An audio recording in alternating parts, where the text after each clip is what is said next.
I'm Vicky. Peter here. Welcome to today's reaction episode, whereby you are back with an episode of Muhammadali.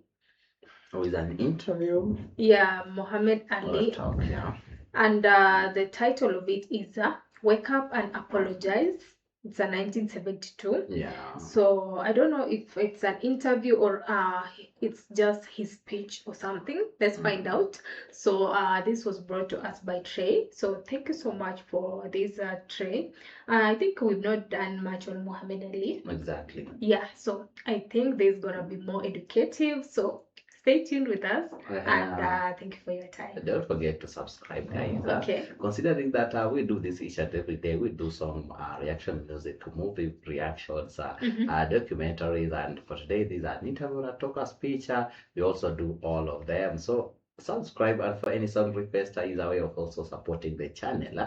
Check on our channel description. There are two links there: a Patreon community link and a Buy Me Coffee link. Okay. You can use either of them to support and request any of your favorites. Otherwise, let's check it out. Wake up and apologize. Okay. Is it a wake up call? A warning? Once or twice you've spoken, it seemed to me sometimes sadly, about retirement. Do you still think of retirement? Oh, I wanted to, but I thought about my children. I watched the baby cry the other day, and my wife was late giving the baby milk, and the baby raised hell. Ah! Just hollering. Don't know where they're going to get it, but they just expect you to have it. And I looked at about 6 more coming, and I said, 10 years from now, I won't be fighting. 10 years from now, that baby will just be 10 years old. And I'll need money. He'll need school books. He'll need clothes, bus fare. And then 20 years from now, my daughter will need a house, or she'll need a job. And it'll be shame to say, Muhammad Ali's daughter, a waitress in a restaurant. He made all of those millions. Oh, there's his son over there in here. What I'm trying to say, I can earn enough money in 5 years if I invest it and put it up right to take care of my grandchildren. So I wanted to retire, but after I see these children coming, and after I see that they're going to have a hard time, maybe they won't be blessed to make it like myself, I can knock out Blue Lewis, I can go knock out Floyd Patterson, I can knock out Joe Frazier, I can come back and knock out and if you get your Irish champion, come knock him out, then I can go back over here and knock some. Didn't get too much of a laugh on that, did I? You're in Ireland. When you have the perfect response in your head, but So it's an interview. Yeah, it's Yeah. an interview. So let's go. So what I'm trying to say, if I can save up about $2 million, which is about how many pounds? People. That's almost £1 million. Almost $1 million. If I can save up 800,000. 1 million pounds, then I can relax and go to sleep and retire and don't have to worry about my children, because this is a hard world. Don't nobody give you nothing. You have to work for it. Exactly. Right. Yeah. So I'm gonna try. I'm blessed to be able to beat up everybody. So I want to beat up everybody until I can't beat them no more. If I can go 10 more years, I'm gonna keep on doing it. Good. Most of your poems, like the one you spoke a few moments ago, are funny. But you've written one about your own people, I think at the time of the Attica prison riot. It's a serious poem. You have certainly very serious moments, as you've shown us tonight. Could you, before we go, just say that poem for us? Oh, this poem explains the Attica prison. You heard that over here when all the black prisoners were shot, and just before they held some white hostages, and they said they would cut the throats if they didn't get what they wanted. And the word was, well, if the throats are cut, then shoot and kill everybody. They found out during the autopsy that the throats were not cut. They just shot them for nothing. The trigger-happy policeman, and that Rockefeller gave word 10 minutes or so, if they don't give up, I think it's the way it went, open fire. And one black prisoner came out to speak to the warden, and he said, you have 10 minutes to surrender. What's your reply? Are we going to come in shooting? And the black prisoner came out, poetic poem. This didn't happen, but this is what I wrote. He said, better far from all I see, to die fighting to be free. What more fitting end could be? Better surely than in some bed where in broken health I'm led, lingering until I'm dead. Better than with prayers and pleas are in the clutch of some disease, wasting slowly by degrees. Better than of heart attack or some dose of drug I lack. Let me die by being black. Better far that I should go, standing here against the foe. Is there sweeter death to know? Better than the bloody stain on some highway where I'm lame, torn by flying glass and pain. Better call in death to come than to die another dumb, muted victim in the slum. Better than of this prison rot, if there's any choice I've got, kill me here on the spot. Better far my fight to wage now while my blood boils with rage, lest it cool with ancient age. Better violent for us to die than to Uncle Tom and try, making peace just to live a lie. Better now that I say my sooth, I'm gonna die demanding truth while I'm still akin to youth. Better now than later on, now that fear of death is gone, never mind another dawn. They opened fire on them, but they died telling it like it was. Wow. Tonight we have as a guest in the So they died fighting to know the truth. To know the truth, and Okay. they better die black. Okay. But if you want to kill me, just kill me on studio, a the man spot. of whom Time Wow. magazine once wrote, "He is Hercules struggling through the 12 labors. He is Jason chasing the golden fleece. He is Galahad, Cyrano, D'Artagnan. When he scowls, strong men shudder, and when he smiles, women swoon. The mysteries of the universe are his toys. He rattles the thunder, and he looses the lightning." Well, he's loosed a lot of lightning in his day, and he's going to loose some more of it tomorrow night in Croke Park. There's no man in the world, I think, whose name is more synonymous with sport today. He says he's the greatest, and maybe he is. I'm certainly not going to argue with him about that. And he says he's the prettiest. Ladies and gentlemen, will you welcome, please, Muhammadali. Ah, the prettiest.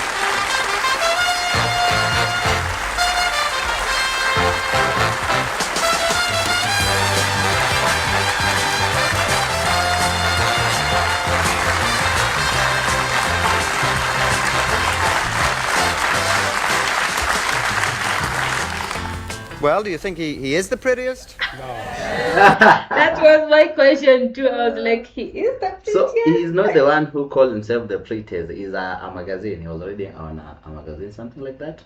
Because himself, he said no. Okay.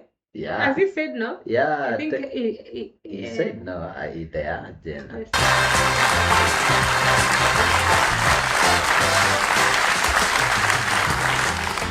Well, do you think he is the prettiest? No, Oh yeah. I didn't say that. I don't know how that got out. I wonder. Okay, so maybe they referred to him as the prettiest. The prettiest. Like, Okay. I don't know how that came out. Mohammed, you certainly look fit. Thank you. Have you been training very hard? Yes, I've been working constantly now since my last fight with Joe Frazier, fighting every other month or two. And I just boxed Jerry Quarry, a top-notch fighter. I was in good shape for him. I fought him the first time, he was troubled, but the second time, a lot of the rust was off of him. And the reason he was troubled the first time was because that was my first fight in a 4-year layoff. All right. And so I'm ready now. I'm still active and just needed to wipe a little dust off of me since the Quarry fight. I sat down a few days to rest, and I'm ready now. You're doing a lot of fighting. Well, yes, I think the boxing game should stay alive. I think every Oh, so he's a boxer. Okay, yeah.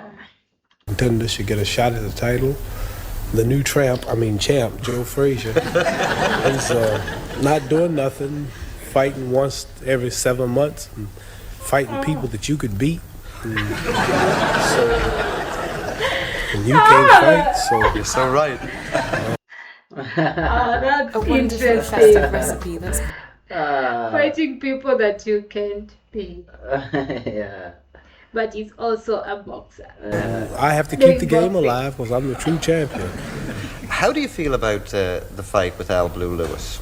Well, I'm fighting Lewis for one reason, mainly because Frazier won't fight him. George Fulmer, top-notch fighter, won't fight him. Jerry Quarry wouldn't fight him.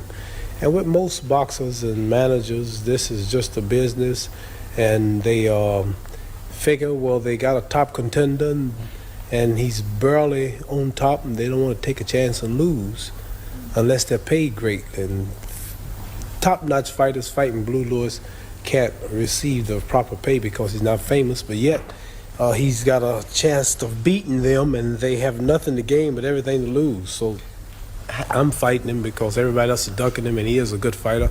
Plus, it'll be kind of hard to bring a top-notch, high-ranking fighter here because the price couldn't be put up. So What sort of a chance does he have with you? 2 chances. What are they? Slim and none.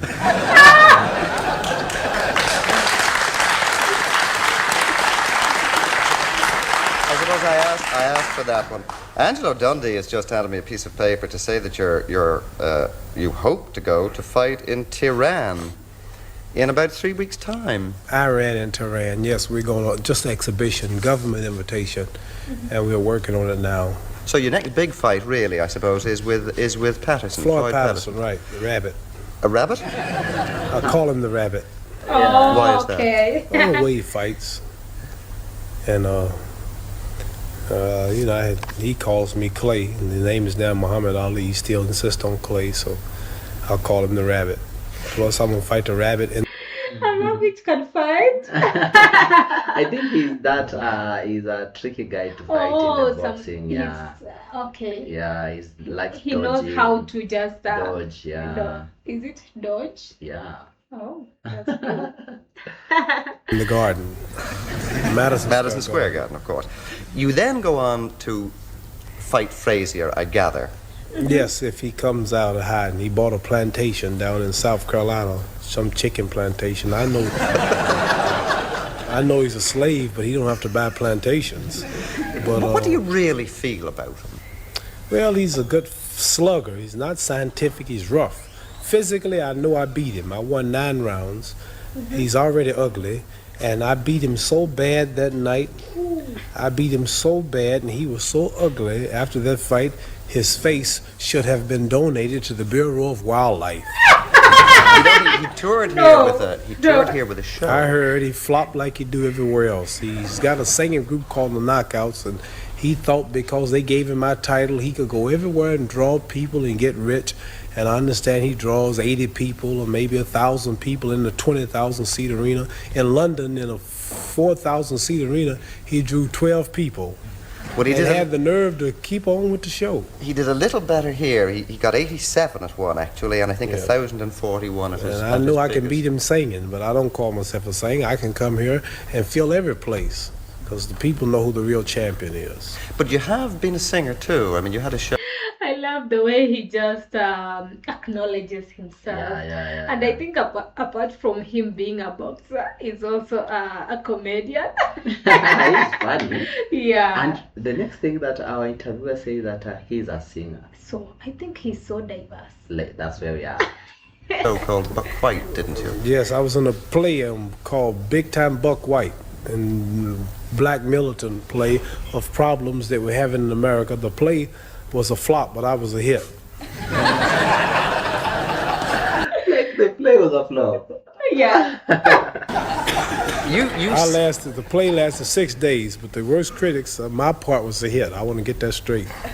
Oh, okay. Why is it, do you think, that you draw the crowds of all the sportsmen in the world? That you are a great crowd drawer. Mainly personality's got a lot to do with it. A personality, like a salesman's business, depends entirely on his personality. If he's rude and unsympathetic, and then the buyer will hope that he goes away and never come back. But very often, if the salesman is good, he can make a person buy when they don't even intend to. Same with a doctor. He might be the best of doctors. He might have many patients and give them all the medicine he wants. But if his personality is not really right, then his medicine won't make him feel that good. His personality make him feel worse. But very often, a wise doctor can cure a person with word of mouth alone because they realize power of mind is needed. And a lawyer can dishearten a client on one visit if he don't have a personality of victory. Like Joe Frazier, for an example. He's the champion, they say. Number one, he don't have the personality. He can't talk. very few boxers can get on this show and match wits with wise men like yourself. And Wits is all I want to match with you. and very few fighters, if you take the camera on close up, you see my nose and my face. I'm not ugly. I'm not ugly like most fighters. They have noses like that and ears are like that. How you feel, champ? I'm pretty. I'm a pretty fighter. You see, he Yeah. just said, I'm pretty. I'm I'm a pretty pretty, fighter. okay. And when they ask him, like, are you pretty? He He's said like, no. no, okay. But I think these conversations on these lines made maybe the media or the magazines to just highlight him as a pretty one. But he is so funny. And like I can, I have a personality. I know how to talk to the wine heads. I have a talk for the your great Mr. Lynch here in the Parliament House, and I knew how to talk to men like you with less intelligence than myself. And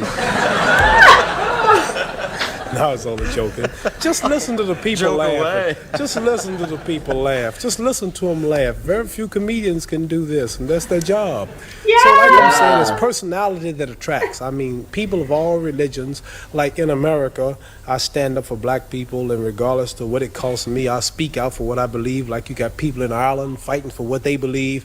I represent this. Also, the draft was something out of my religion teach against, and this made me popular with many people. Then you got the white racists who believe in separation, such as I believe one day the black people in America must go to self, clean up, self-help, self-do for self. I recognize them. Then you got all the Muslims in Saudi Arabia, Pakistan, Syria, Lebanon, India, all throughout Kuwait, Abu Dhabi, all throughout Libya. They all recognize me because of the name Muhammadali. And yet all of this up, all I represent, then my confidence. I am the greatest. I cannot lose. I'm pretty. And every man believes he's the greatest. Every man would like to be the greatest. Many want to say this, but they fear it. And they see this in myself, and some hate me for it, and some love me for it. So add it all up, and we have a large crowd. Boy, Joe Frazier's ugly, he's flat-footed, he can't talk, he can't sing, he can't fight, and no personality. No, he's a slugger, street fighter. Why do you He's think... not, Joe Frazier's not, don't get me wrong, Joe Frazier's good with his stuff, he's not skillful. Joe Frazier's known for taking a lot of punches. He's not like Floyd Patterson, or say Sugar Ray Robinson, or Joe Louis, or say Jack Johnson, Jack Dempsey. These are great scientific boxers. See, Joe Frazier will take 5 punches to hit you once. So why do you think he beat you, Muhammad, then the last time?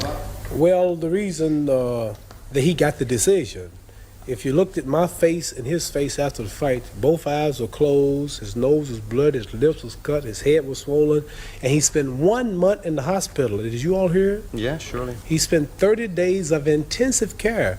No phone calls and no visitors. And that's a terrible beating when you have to stay rest for 30 days. But he got the decision. So maybe he won, but he got a very serious injuries, whereby he has to get hospitalized for a month. Yeah. So for him, it's like that's a beating. Yeah. I didn't have to win, maybe, but I gave him a beating. I'm not complaining. Next time I'll get him. I played too much with him, and plus I found at the time I was bucking the draft system. I didn't go to the service, and I found out the 3 of the judges was on the local draft board. That's why I lost. We'll come back to that if we can in just a moment, but could we sort of go right to the beginning of your career? What made you take up boxing as a child in Louisville? Well, at 12 years old, someone stole my bicycle. I went to a home show where they display cars and refrigerators and household utensils and everything, and I went there and left my bicycle outside and came out. It was a drizzling rain that night, Saturday evening, about 9 o'clock. The bicycle was gone. I just got it for Christmas. Somebody asked me, I asked where was the nearest police officer, and they said in the basement of the same building that I just came out. And a fellow named Joe Martin was training amateur boxers in a room about this size. And he asked me to take out an application and learn how to fight so I can beat the fella up in joking fashion. He stole my bicycle. So I started boxing. This led you on eventually to the Olympics.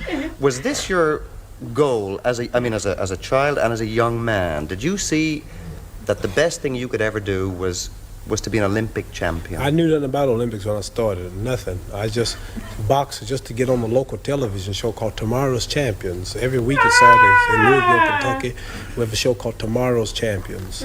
And you've heard of the Kentucky Derby. Sure. That's where they have the races where I lived. I lived across the street from where they have a race every year. Anyway, I just wanted to get on local television, and I found out how good I was, and I kept on fighting. People say I'm conceited, I talk too much, but they must have pity on me. It's hard to be humble when you're as great as I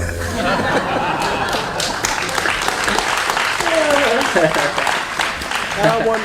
You aren't humble at all. You, I say it's hard to be humble. exactly, and you can just see, like, so he's an Olympic champion. My Olympic boxer. He competes on the Olympics boxing. Okay, wow.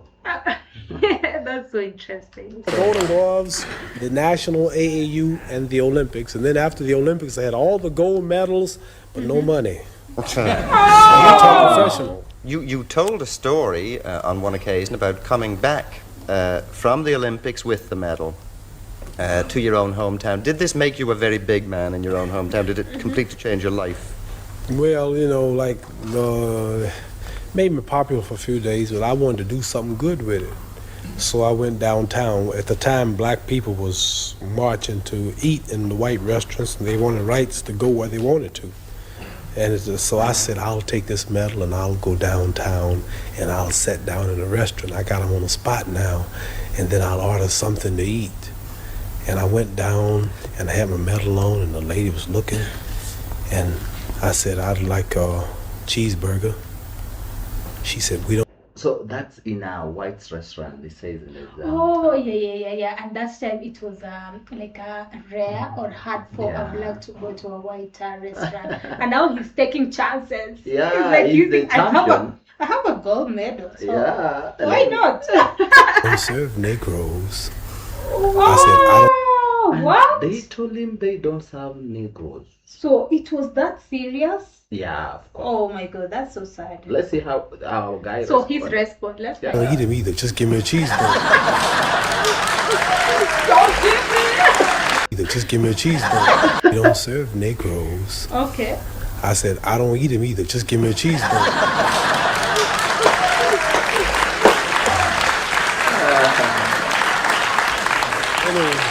Did you get that joke? Yeah. We don't serve the Negroes. I don't eat them. Just give me them. Like what? Yeah, you know that's really funny. That's so he take rude. it like they're going. He has ordered Negroes. Negroes. No, I didn't order any Negro. I ordered a cheeseburger. So give me what I ordered. Like what? I'm sure the lady was like, what? Let me just have this guy. That's so funny. Oh my God. How was it, Muhammad, anyway, to be a Negro boy in the South? We say black now. All right, black. I know All she's right. talking about you. All right. Is it not the same thing? What? No, Negro. We are taught that all people are named after country. Chinese are named after China. Cubans are named after Cuba. Irish people are named after Ireland. Indonesians named after Indonesia. Japanese are named after Japan. That's clever. Australians are named after Australia. But there's no country named Negro. Oh, All so right, we let are me- black. I understand. You're not as dumb as you look. Let me rephrase. Do I look Oh my God. What I really mean is, did you feel that you were deprived, that you and your family and other blacks were second-class citizens? Did we feel it? We knew it. Not only second class, but by Like we don't have to feel it. We knew it. Ah. Oh my God. Like this is the best of the best interviews. Like I think I know wow. the reason why Trey said that we should do this start first. with this one. Because wow, I love the way he's just a comedian. He's bold enough. He's so bold, and then he answers something that is you feel like this is something you're kind of offense, Yeah, but like in a funny way. Yeah, so you can't feel even bitter. You have to laugh about it. Like he mocks you with humor. Exactly. Oh wow. Yeah. add up all the nationalities you have on earth, then they come first. Like right now, you can come to my town and you're more free in America than I am. I'm a Chinese, the Japanese that the black people help America to fight. or even the Germans. A day after the war in Vietnam, the Viet Cong will be more of a citizen than the American Negro. So, like, we might be the 50th class citizens, 60th class, if you really break it down. Second, if we was just second class, it'd be all right.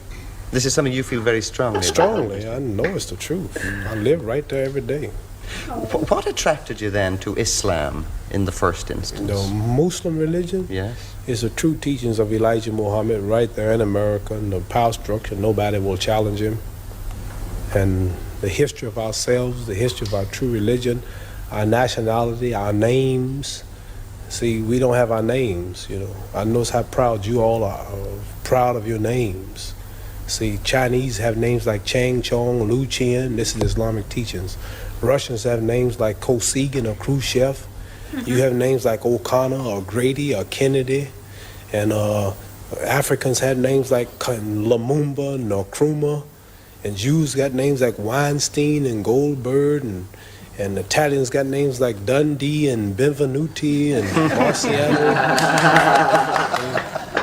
But we have names like Grady and Clay and Hawkins and Smith and Jones and Johnson, but we are black. These are the slave names. Yeah, when I heard this, I knew it was the truth. It's history.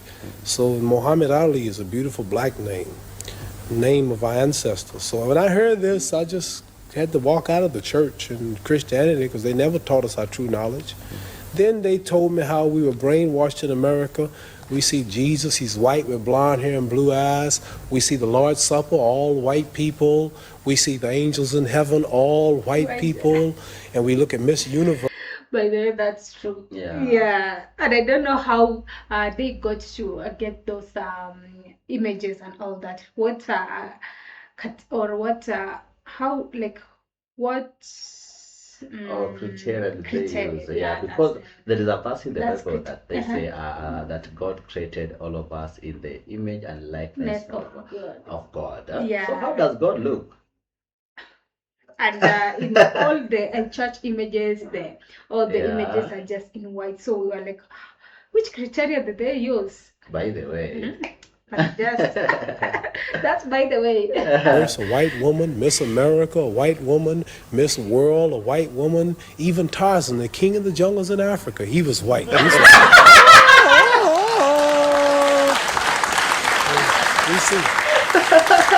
You see a white man swinging around Africa with a diaper on. Oh, that's interesting. Like what? The king, an African king of the jungle is a white man. Like, who does that? Oh, wow. It beats up all Africans and break the lion's jaw. And then the African's been in Africa for centuries, but he can't yet talk to the animals. But Tarzan, all of a sudden, some goat raised him up and he can talk to the animals. So I'm just showing you how the black man in America has been whitewashed his mind. And then we look at the good cowboys, they rode the white horses, and the president lived in a White House. They got TV commercials, White House cigars, White Swan soap, King White soap, White Cloud tissue paper, White Rain hair rinse, White Tornado flow wax, White Plus toothpaste. Did you want a black tissue paper? Oh, that would look ugly. Yeah, possible. A black one. But I've never seen a green one. Yeah, there is a blue one, a green one, a pink one, but a black one. That would be so funny. Like, no offense, but I think pink one is the best. Yeah, pink is the best after white. Pink, the white, maybe blue, but black. Oh, my green come last. The president lived in a White House, and the angel food cake was the white cake, but the devil food cake was the chocolate cake. Everything good was white. And when I heard this, I said, boy, this is the truth. So our religion teaches us the knowledge of ourselves, the knowledge of our culture, the knowledge of our history makes us want to be with our own, marry our own, live with our own, clean up ourselves, do for self, quit forcing ourselves in white neighborhoods, but clean our own neighborhoods, makes us proud, makes us identify with our own brothers throughout the world. And after I heard this, being an intelligent man, then like I'm not only a winner in boxing or my stand on the draft, I'm a winner also in the movement that I follow for my people. And the only leader is Elijah Muhammad, who we believe was taught by Allah, God himself, to teach the so-called American Negroes the truth that's been hidden from them for 400 years, which will free them. Why is it, do you think, that black Muslims preach the separation of the races rather than integration of the races, as indeed many American blacks do? Stop taking meeting notes and let ClickUp AI notes. Oh, that's a very interesting question. Huh? Let's jump into the answer from Mohammed. Well, when we say separation, we know that as of now, we always have to be trading with one another, living with one another. But when we say separate, we mean mainly mentally, as far as do for yourself, help self, clean your own neighborhoods and make them a better place to live. And quit forcing yourself in the white neighborhoods because they're cleaner. Respect your women. Pool your resources, education, and qualifications for self-independence.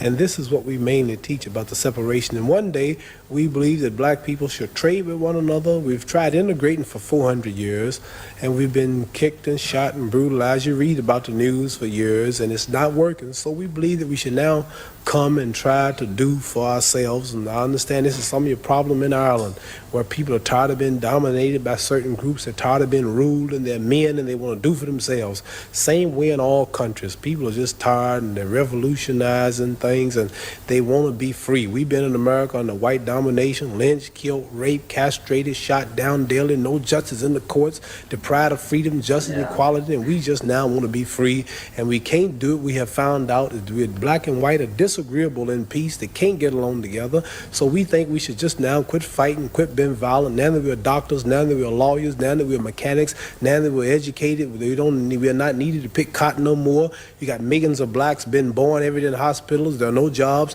We think that we should now go on some land and build and construct and do for ourselves. That's all. Do you mean, in actual fact, that there should be separate parts of the United States only for Negroes and separate parts only for whites? Well, the Honorable Elijah Muhammad teaches us that we've been there 400 years fighting. We fought the Japanese, we fought the Germans, we fought the Koreans. If America went to war with Ireland tomorrow, the black people will be over here shooting you so fast. All the black people will be right here shooting you with the American flag. And we believe that since we've been fighting all of America's enemies, not our enemies, worked 400 years, 16 hours a day from sun up to sundown without a payday, that we should now be repaid. Don't give us nothing and give us or repay us. You got 50 states, then we make up 10% of the population, then divide off 10% of the land, let us build our own stores, make our own, grow our own food, make our own suits, and be like other people, and not always begging white people for houses, begging for jobs. So most of these activists and most of the people were after they should be given their own land, their own state, and rule themselves, grow their own things, and maybe have their own stores and just fight for themselves there, rather than continue back and forth fighting things that maybe will not be settled. And it was not them who started it. It was maybe it started like 400 years ago and all that. So the best thing is just to negotiate, split, and live peacefully. And apart from freedom and peaceful coexistence, there is also that culture where out or mixed up. You know them, they are from a different culture, or they are supposed to give their children, their grandchildren, the culture that it's from their roots. And by living coexistence with the others, you might find your culture fading, and you are taking the other's culture. By the way, you are absorbing that culture from your environment, rather than having that your roots culture. Like, because most of the things now they have to use things from the whites. Exactly. Maybe the flags, everything are just from the whites. Even soup. Yeah, everything is just from the white. So they prefer, at least let us keep our own culture as well. So we don't want to interrupt with yours, but at least give us our own part so that we can build ours. Yeah, the same way that you don't want to learn our culture, we also don't want to learn yours. Huh? Okay. Yeah. Begging for seat in your restaurant, may I use your toilet, may I ride on your bus. Now that I'm grown and educated, now we're no longer slaves and we can't get along, just let me go and live by myself like other people. Ain't nothing wrong with that. Most of course, don't believe in war, at least. You certainly don't believe in war, and you've demonstrated that by refusing to join the American army. But you have said on one occasion that possibly you could believe in a holy war. Well, the Holy Quran, our religious book, teaches us that we who declare ourselves to be righteous Muslims do not take no part in wars, no way, fashion, or form, that take the lives of humans unless it's a holy war declared by God Allah himself. And like this hadn't happened, and if it do happen, then we'll have a way of knowing because our religious leaders speak out. But we don't take no part in wars, not just the Vietnam War, but no war. But would you fight in such a war, in a holy war of this sort? I mean, how would you know that you should fight? Well, that's what I'm trying to say. Then we have a leader who will speak, like all countries have leaders, and we have a leader. And like if we attacked, and we're right, we believe in fighting if we are attacked, but not being the aggressor. You go to South Africa very soon to box.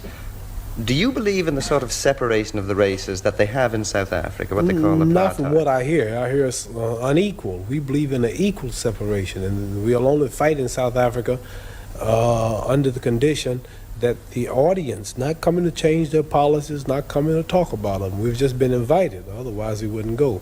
And we might not still go. We don't know. But the audience have to be separate, which is the way this has got to be.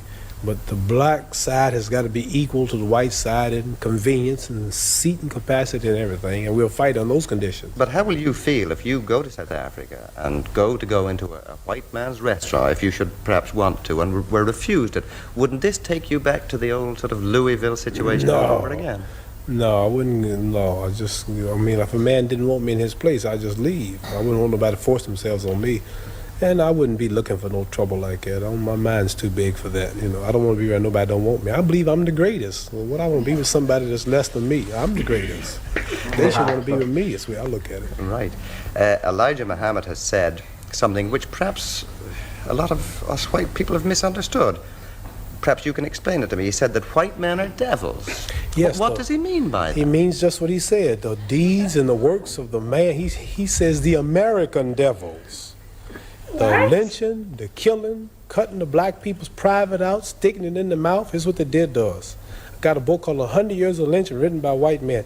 Taking black women who was 4 months pregnant, they took us for years and hung us up with the feet and stuck a dagger in the stomach and ripped it and pulled the unborn baby out just to put fear in other slaves. They tied up black people to horses and 2 horses and pulled his arms out and pulled his legs out. Lemonade trains with white children and white people of America used to come and watch them tie up 10 or 15 black men and pour gasoline on them and burn them, watch them burn alive. They took us and hung us up with trees and shot us with bullets. They took and cut a hand off and gave it to the little boy and they took the leg off. And this is worse than the devil. All right, but... see, the devil, the preacher in the church taught us that the devil was up under the ground. Right. And he'll wait till he died before he burn us up. This white devil in America was worse because he burned us while we was alive. He didn't wait till we died. So what I'm trying to say is the deeds and the works. And I think this, if Elijah Muhammad can stand in America for 42 years before my little black self was born and say that the American white man is the devil, then the white man should get up and say you are a lie and carry him to court and say we are not the devil. Not one American, not one government official, one mayor, one senator, none of them will stand up and say that they are not devils and this man is lying. So what am I to do? Right. I believe it. Do you believe that every white man is a devil? I mean, Angelo Dundee, Not Harold Conrad. Angelo Dundee's Italian. He's got a lot of black blood in him. Harold Conrad's Jew. So there are exceptions. There are exceptions. Listen. What I'm saying to you is this. I'm saying that Elijah Muhammad, our leader, teaches us this, and I believe everything he say. So it's not for me to prove that. You must remember, you have not lynched me. It wasn't the Germans that did this to us. It wasn't the white Canadians who's right on our border. He put emphasis on the American devils. He's missioned to America by God to preach the truth. So what I'm saying, let's say we got one white fellow in America who has proved that he means right. Let's say we got another one. White people have died in demonstrations for black people. Now, here's the position I'm in. Here's 10,000 whites coming to kill me. And in those 10,000, or let's say here's 10,000 rattlesnakes coming to bite me. And in those 10,000, there was 1,000 that didn't mean no harm. And I knew there was a good 1,000 snakes out there, but they all look alike. Now, what should I do? Should I keep the door open and let the 10,000 in, hoping that the 1,000 will unite and save me and one bite will kill me? Or should I just be safe and shut the door? So we have white people say, I mean right. I have a black husband. Oh, my children are black. I love everybody. I really believe you. But I'm sorry, man, there's 10 more thousand behind you that don't feel that way. I'm just sorry, but what am I going to do?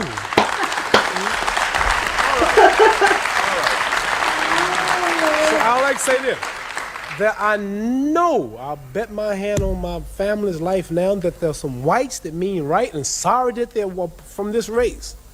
But there's so few until it don't really matter, until I can't forget all the lynching, all the depriving, all the murder, everything that's happened, because they're two that mean right. Right, but don't See, when America dropped bombs on Vietnam, she drops them. Okay. Babies, boys, when she dropped the bomb on Japan, she dropped it. They don't say some innocent, they just said war. So when a person in Belfast leave a bomb, they don't say, well, there's a kid that's innocent in here. There's an old lady, she's blind. They just, boom, throw the bomb. So what I'm saying, not because they do, we have a problem. Yeah. It's black and white. And maybe there's a few voices, I mean right, but there's so many that don't. So we have to look at the problem as a whole. I want to get that plain. I know there are whites that mean right. Okay. You yourself have some little white blood in you. Yeah, what are you saying? You feel totally Negro, or do you feel black? Yeah. Well, nobody is really totally. Like Chinese are yellow, they say, but they're not really yellow. They say you white. Well, give me something white. You don't look white. Here's white. See, this is white. You're not white. You kind of pinkish. You're not white. See, that's white. Right. So I'm not black, but I'm considered black. But as far as the blood is concerned, some people say you talk so bad about us in America. You have white blood in you. How did I get white blood in me? Well, you know, way back 100 and something years ago, the old slave master's wife used to get tired. And he would sneak back in old Granny's shack. And old Granny had big hips, and she was pretty and had a big breasts and big legs, and she was strong. She worked all day to clean up the white lady's house, raise the white lady's babies, and the old white lady was tired and weak, and old black slave was back there all strong, and he would slip back at night and close the door, and you know what he would do? I can guess. You can guess what he would do, and then here come me, half black.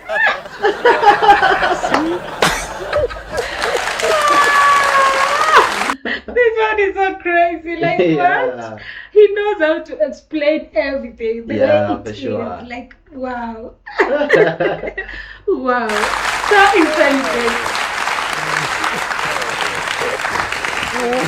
If we can get back to fighting for just a moment. When a fight is coming up, they laughing because they know what I'm talking about. Everybody knows what you're talking about. When a fight is coming up, you, it appears to me, deliberately build up a lot of pressure to intimidate your opponent. And it intimidates the people. See, in America, the black people are always taught to be humble. You know, yes, boss. I'm sorry. Hey, boy, break. Yes, boss. Yes, boss. And never has a slave got up and said, I am the greatest. I'm beautiful. I'm pretty. I cannot lose. They said, that nigger talks too much. The nigger needs a good whooping, and they pay money to see me beat. And I go to the bank laughing, 100,000, 200,000, 300,000. I am the greatest. That nigger talks, he's cocky. 1, 2. So, like, this is why I build up. Like, when I fought Jerry Quarry, I said the last of the white hopes. You know. But I saw So you this looking- builds up I saw you tension. looking at Jerry Quarry at the weigh-in the other night on television last month, and you were giving him this stare. And he was staring back at you. Yeah. Was he frightening you, or were you frightening him? Or was neither of you frightening each other? Well, I don't think neither of us was frightened, but I'm psyching him, so he lets me know he's not scared. But I don't see him or see me. I see people like you watching, but mainly in America. And they were looking and building it up to be a race war. I said, you don't stand a chance. I'm gonna run you out of the ring. And people in Alabama, Mississippi, and Georgia, whoop that nigger. He talks too damn much. Honey, let's go see this fight. Oh, yeah.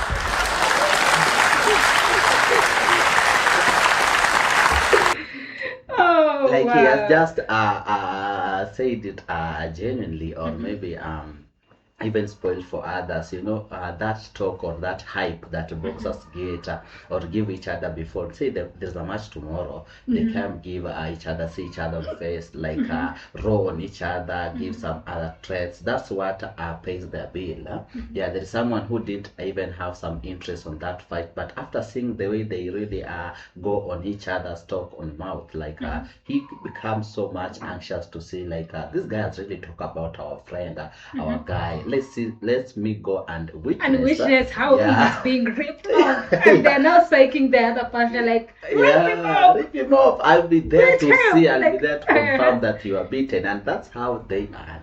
Exactly.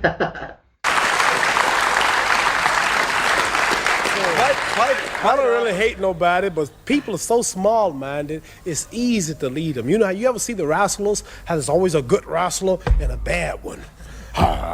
And he sticks his finger in his eye, and the guy shakes it off in 2 minutes, his eyes clear up, and he sticks it in again, and he hits his back, and everybody hate him. He'll win the first round. And then the second round, the good fella wins, and that's what everybody come to see, though. Bad villain be beat up. I like to be the villain. But the things I'm telling you now, I won't tell in America on television because they'll start liking me. They say, oh, he's just tricking us. But when I get back to America, I'll be bad. But you talk to people in the ring. Imagine. But why? It's really engaging, so funny. Don't. You appear to be talking to... What you say? You appear when you're fighting. I do. Quite often. I do. To talk. I talk. What are you saying? Well, Or can you repeat that? Well, some of them I won't repeat. But I have a few things to say to, not for the public, but to confuse my opponent. Like I might say to a white fighter, listen, while I'm in the clinch, the Black Panther's outside. You don't stand a damn chance tonight, boy. Now burn your house down. He look at this guy's crazy. I have a lot of things I say. Do you ever get into the ring hating the man you're No, going to fight? never. Do you get in with anxiety or fear? I'm nervous because of the talking that I do, and I have to back it up. I think about people. I'm in a hell of a spot. Because it's that guy to brag and to be like, so- I'm the strong. So he doesn't have to shame himself. So he will be a little bit nervous and be like, okay, I was talking too much. What if they beat me? I'm on a heck of a spot. Can you imagine Blue Lewis whooping me? I'd have to. Frankly, I couldn't go no. back to America. No. Do you have any private life at all, Muhammad? Yeah. Because all the time I've seen you in Ireland, up in your hotel and back and forth, people are staring at you, looking at you, wanting to touch you, wanting to talk to you. Yeah, I have private life. Well, you're a young man of 30. This seems to be a perpetual trot around the world that you do with people, Hey. When I'm out, I rest at nights, and when I'm at home, like they have a saying, a prophet is never honored in his own home. Like when I leave home, I expect this, I'm new. You let me stay here 1 year and they get tired of me. I'll lessen that. You see me every day, I'm coming like the Beatles. When they hit America, at home they were nothing. Tom Jones, and he comes to America, Tom! Be like when I come out, when I go home, I'm tired of that big man. But the other day I As soon as I get in. The other day I saw a small boy sparring and boxing with you and so on. do men ever try to do this? Does a man ever come up to you and say, look, I'll... If he dreamed it, he better wake up and apologize. Never no trouble out of nobody. I don't have no trouble. Muhammad, are you a wealthy man? Yes. I mean, are you a millionaire? Oh, 2 times. Are you a big spender? Do you spend Yeah. a lot of money? Yeah, I'm stopping now. Yeah, I got too many cars. I got 6 cars, 3 of them Rolls Royces, Wow. which I don't need. And you know, you come up and pour, and you get something, and I find all of them tell me this, and you go out just to say I had it. You really don't need it. The newness wears off, you're stuck with it. You can't sell it, it depreciates. So I'm just saving money now. I have 3 daughters and 1 son, blueprints for 6 more children, and we want to save all I can. So all I'm doing now every month is saving at least 75% of my money for the future of my children, putting it away for 15 years. I don't want to touch it. I don't need it. You've said that you wouldn't allow your son to become a boxer. No. Why not? Because it's rough, it's dangerous. It's impossible for him to be as good as I am. And I want him to use his brains. I didn't stay in school like I should. I don't have the education. I have common sense. I make it. I don't have no education in books and writing. Common sense. But I want him to go to school and be a doctor, engineer, maybe a lawyer, something, a judge, just where he can use his brains. And while he's at youth, give him a tutor, all the teachers he needs, put up all the money for all the educations, where they can rely, like for an example, if I should lose a hand, I'm finished. Right. But a lawyer wouldn't, or a doctor wouldn't, see, necessarily. So I want him to get his brains ready. A lot of boxers do end up broke. Are you better advised than other boxers as far as investments are concerned? Well, I'm lucky that I have these before me to take an example. And I have mainly Herbert Muhammad, my manager, have wise advisors, the son of our great leader Elijah Muhammad, and most of them were just brutes, and they didn't have a brain, and they had people, they were victim of the times, using them, and they couldn't box and handle the business too. But I found out that many friends and people, they come to you wanting to borrow money. This happens every day. 90% of my mail from all countries is loan me some money, or my daughter's sick, or I'm trying to go through school, or I want to come to America, or this or that. I found out that the best thing to do is to have somebody to send them to, and he'll tell them that he can't, the budget is low. The other day I heard Harold Conrad refer to you as the wizard, that you've got a lot of wizardry in you, that you can do a lot of things, you can see into the future, that you can put a hex on people. Well, I can take, for an example, to show you my power, some silver paper. Cigarette paper? Yeah, and I can wet it and fold it and hand it to me. Let me just, and you, this is gold. I don't know if this will work. You have any silver paper? Might have some silver. Hold on a second. Let me see. Somebody. Tom, you haven't got any. Oh, here we are. I can take this right here, for example, and you tell the people the truth. If it don't work, I don't know, maybe 1,000. I can take this here, and I can fold it up like this. And now you can give me your hand, and I can say, you just watch me and you concentrate. That paper's gonna get warm. So warm until it'll start smoking. And that paper will keep on until it gets hot. Do you feel it? Do I feel it? Can I just see it for a second? Somebody from the audience? Could a lady come here real fast? Any lady, come here. Any lady. No. Here's one. Here we are. Come here, young lady. Here we are. Just take your hand and hold this. Quick before it cools off. Is that hot? It's quite Just hot. hold- I'm not hold it. fooling. I'm not Hold it. fooling. Is it hot? Yeah. Is it hot? Yeah. Okay. He's a wizard. Thank you. Oh, it's still hot. That's not bad. This paper's So it's jack of all trades. Yeah. actually red hot. It's That's really not hot. bad. Quite truthfully, the paper is quite truthfully. It's still hot. It's still warm. Well, I don't know how it's done. That's not bad. That's not bad. Mohammed, to get back to things a little more serious, you were in the wilderness for 3 years because you refused to join the army. Do you have any regrets that you embraced the religion of No. of Muhammad? No. Well, you know, we are many people like when a man goes to war, he don't consider losing nothing. He's fighting for his country, what he believes. And we don't have no regrets if it's something we do from our heart and we want to do. Like, I didn't have to do it. Something I wanted to do, so I don't regret it, and I'm really thankful that I did. Got strong because of it.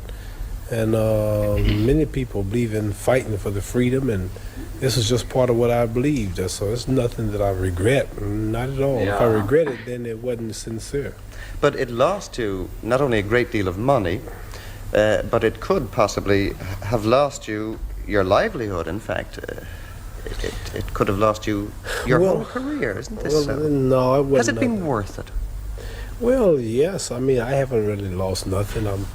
I'm back in boxing bigger than ever. My salary is double. I'm invited to Peking, Red China. I'm the first one since Nixon from America. Open invitation, waiting when I want to go. I've been through all out of Arabia and Africa, met all the kings of the countries. And the world wants peace, and I represented it. And at a time when it wasn't too popular in America, and now it's common. And I'm not really, I don't pay no attention. And regardless to many people are doing what I did, and they went to jail for it, and you don't read about them. At least I was a case that the world watched. And if I had went to prison, I would have been a famous celebrity. I would have gotten fan mail. I'd have got credit for my stand. But what about the people who nobody knows and they're doing it? So I look at them as being more great, I would say, than I am. When the Supreme Court eventually decided that you were right and you had a perfect right to do this, you showed no resentment against the men who had kept you away from boxing. You were very quiet about it. Then I would be a hypocrite if I did, because I expected them to recognize me for what I believed. Mm-hmm. And they did what they thought was right at the time they took my title. At the time they wouldn't let me box nowhere in the country. They just did what they thought was right. And for me to now to sue them or to condemn them or to speak out against them for doing what they thought was right, then this would be hypocritical. And at the same time, I expected them, although they didn't, to recognize me for what I believe. So how can I get on them for doing what they really believe was right? Once or twice you've spoken, it seemed to me sometimes sadly, about retirement. Do you still think of retirement? Oh, I wanted to, but I thought about my children. I watched the baby cry another day, and my wife was late giving the baby milk, and the baby raised hell. Nyugani Super UV cooling. I was waiting for the cry of the baby. It's here. Just hollering. Don't know where they're going to get it, but they just expect you to have it. And I looked at about 6 more coming, and I said, 10 years from now, I'm going to be fighting. 10 years from now, that baby will just be 10 years old. And I'll need money. He'll need school books. He'll need clothes, bus fare. And then 20 years from now, my daughter will need a house, or she'll need a job. And it'll be shame to say, Muhammad Ali's daughter, a waitress in a restaurant. He made all of those millions. Oh, there's his son over there in here. What I'm trying to say, I can earn enough money in 5 years if I invest it and put it up right to take care of my grandchildren. So I wanted to retire, but after I see these children coming, and after I see that they're going to have a hard time, maybe they won't be blessed to make it like myself, I can knock out Blue Lewis, I can go knock out Floyd Patterson, I can knock out Joe Frazier, I can come back and knock out and if you get your Irish champion, come knock him out, then I can go back over here and knock some, didn't get too much of a laugh on that, did I? You're in Ireland. Agreed. So what I'm trying to say, if I can save up about $2 million, which is about how many pounds? People. That's almost £1 million. Almost $1 million. If I can save up 1 million pounds, then I can relax and go to sleep and retire and don't have to worry about my children, because this is a hard world. Don't nobody give you nothing. You have to work for it. Yeah. Right? Right. Yeah. So I'm gonna try. I'm blessed to be able to beat up everybody. So I want to beat up everybody until I can't beat them no more. If I can go 10 more years, I'm going to keep on doing it. Good. Oh, okay. Most of your poems, like the one you spoke a few moments ago, are funny. But you've written one about your own people, I think at the time of the Attica prison riot. It's a serious poem. So he's a writer, he's a poem. How do you call someone who recites poem? A poet? A poet, yeah, he's Yeah. a poet. Yeah, he's a Wow. poet. So apart from being a boxer, Yeah, he's a activist. activist, a Yeah. comedian, a singer. He's not a comedian. He is. Just from his talks. Yeah. He's a poet. Yeah. Like, what does he like? He can do everything. By the way, and he's not greedy, you know. Before we continue and we jump to his poet, here in Kenya, I think it's maybe we took it from you guys. I've seen like an athlete, apart from a footballer, but an athlete, a boxer. It's guaranteed that after you have succeeded or maybe you have some medals, the next recruitment in the army, it's you have been given a spot, a direct. Yeah, but he was Yeah. given, but he was like, no. He refused. That's why I say Yes. he's not that greedy. You see. Yeah, but he was Yeah. like true to his Yeah. like teachings of Elijah and all that. So Oh. he's so what I feel like he's so true to his activism and all that. Exactly. Yeah. He's ready to fight for people and stick to his words. He's Yeah. transparent, huh? So let's jump into the poets. Of certainly very serious moments as you've shown us tonight. Could you, before we go, just say that poem for us? Oh, this poem explains the Attica prison. You heard that over here when all the black prisoners were shot, and just before they held some white hostages, and they said they would cut the throats if they didn't get what they wanted. And the word was, well, if the throats are cut, then shoot and kill everybody. They found out during the autopsy that the throats were not cut. They just shot them for nothing. The trigger-happy policeman, and that Rockefeller gave word 10 minutes or so, if they don't give up, I think it's the way it went, open fire. And one black prisoner came out to speak to the warden, and he said, you have 10 minutes to surrender. What's your reply? We're going to come in shooting. And the black prisoner came out, poetic poem. This didn't happen, but this is what I wrote. He said, better far from all I see, to die fighting to be free. What more fitting end could be? Better surely than in some bed where in broken health I'm led, lingering until I'm dead. Better than with prayers and pleas are in the clutch of some disease, wasting slowly by degrees. Better than of heart attack are some dose of drug I lack. Let me die by being black. Better far that I should go, standing here against the foe, is the sweeter death to know. Better than the bloody stain on some highway where I'm lame, torn by flying glass and pain. Better call in death to come than to die another dumb, muted victim in the slum. Better than of this prison rot, if there's any choice I've got, kill me here on the spot. Better far my fight to wage now while my blood boils with rage, lest it cool with ancient age. Better violent for us to die than to Uncle Tom and try, making peace just to live a lie. Better now that I say my sooth, I'm gonna die demanding truth while I'm still akin to youth. Better now than later on, now that fear of death is gone, never mind another dawn. They opened fire on them, but they died telling it like it was. Yeah. Muhammadali.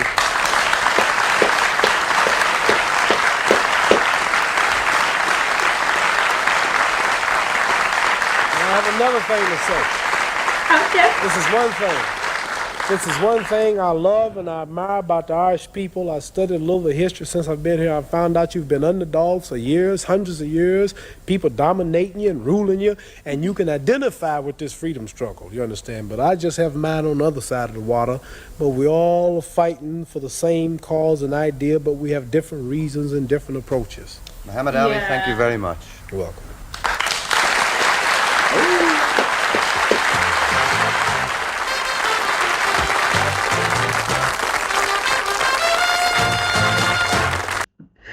This is an interview that I feel like it should never end. It should not end here. Yeah, that is it. Wow. And I love the last word that we are all fighting for the same cause but have different approaches. Like we use different approaches to fight for the same cause and the same reason. So that was really great. So the interview, was interview? Yeah, Interviewer was Katal Oshanon. Yeah, Oshanon. Okay.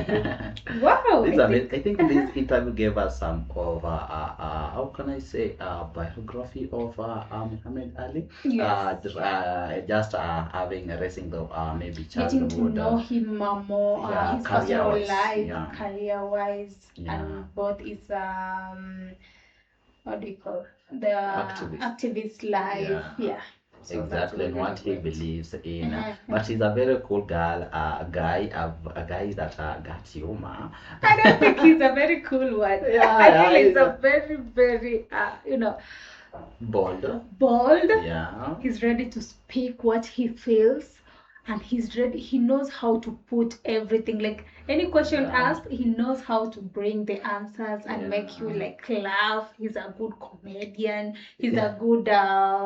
He's pretty. I think he mentioned that like 3 times. Yeah, or 4 times. I think he took it from a lot of boxers. You have the dents. It's called the dent after some blows and some injuries from your past fights, but he doesn't have one. He doesn't have, but also he was even from the way some most boxers are so they have the physical complexion. They're so huge, they're so built and all that. So for him, you can see him is so fit. Like he's just fit, not that much build and all that. So he was kind of describing the way they look, like the nose is like I think that comes from the high body. Yes, the body, the way they are built and all that, the muscles and all that. So like he can just give you he's telling is kind of offending you, but you can't feel that offense he was, because the way he put them, he's just put them to feel like it's a joke or something. But it's so nice. I said he mocks you with humor. Exactly. I feel like this guy really mocked me, but but you can't get sad about it. But it's funny. Thank you, Trey, for this episode. It's more than worth it. So guys, we have now known a little about Muhammad Ali, and then maybe something that was not mentioned on this interview. You can come with that at the comment section. Exactly. I think we had not got a chance to experience much of him like this. We've been hearing him being mentioned maybe in maybe Malcolm X interviews and those other interviews that we did, but for him getting a chance to hear all his thoughts and all that, this was really amazing. And you're so privileged for that. Thank you for this. Thank you for watching with us, guys. Share your thoughts, and thank you for your time too. Bye bye.